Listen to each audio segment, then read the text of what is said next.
The Eli Lilly earnings call for Q1 2024 just wrapped up without a mention of the single-dose vials, really, but the door is not closed by a long shot. I'm going to go over my rapid fire response to what happened on this earnings call. Of course, the full response will be available on a special edition of On the Pen, the weekly dose, my podcast tonight.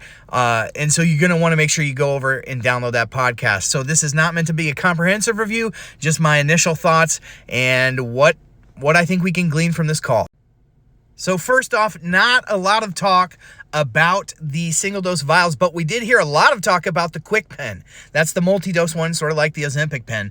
We heard that it's been approved for use in the UK. We know it's already launched over there, but they'll be launching it over in Europe as well. And when pressed on the different presentations and how Eli Lilly's justifying a massive increase, a $2 billion increase in their projected revenue this year, the door was definitely left open for new and different presentations of the medication to be brought about in different markets, including the US. So while we've been waiting for vials and we know that they've been approved by the FDA, I'll be keeping my eyes open for that quick pen to be approved in the United States as well, because I really believe they left the door open for this to happen eventually. And I did not get a good answer from Anat Ashkenazi as to why they increased the projections so much for this year without really increasing capacity. We did hear a little bit about the Concord plant coming online a little bit quicker than originally thought, but that will definitely not keep up with 100,000 new prescriptions being written per week. In the conversations about the quick pen being used all throughout Europe and not just the UK, we had a reiteration of the point that Mounjaro is not being rebranded over there for chronic weight management. It's just Mounjaro. So every time we see an update from the FDA on a new presentation of Zepbound, it underscores the fact that it's for the US.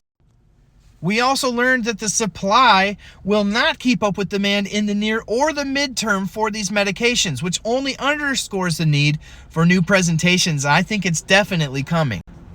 Why they didn't talk about it today too much, I really don't know. I don't have visibility into all that, but I will be anticipating that it's still coming. And the other thing that I was really excited about on this earnings call was the announcement of an amylin agonist entering phase 2 clinical trials. Now, amylin agonist, you may remember that from caglarinotide. Caglarinotide is actually a amylin agonist by Novo Nordisk that they're combining with semaglutide in the drug CagriSema, which shows amazing promise for weight loss and for diabetes treatment. Now, Eli Lilly has their own version of amylin that will be going through phase 2 trials. It may be used as an adjunct to a current medication like tirzepatide, just offering another pathway for potential weight loss. It may be used as a monotherapy by itself for something like maintenance, but we are super excited about the fact that Eli Lilly has an amylin agonist moving into phase 2 trials. You'll have to make sure that you follow this channel for all the updates on eloralintide. There will be more to come in the future.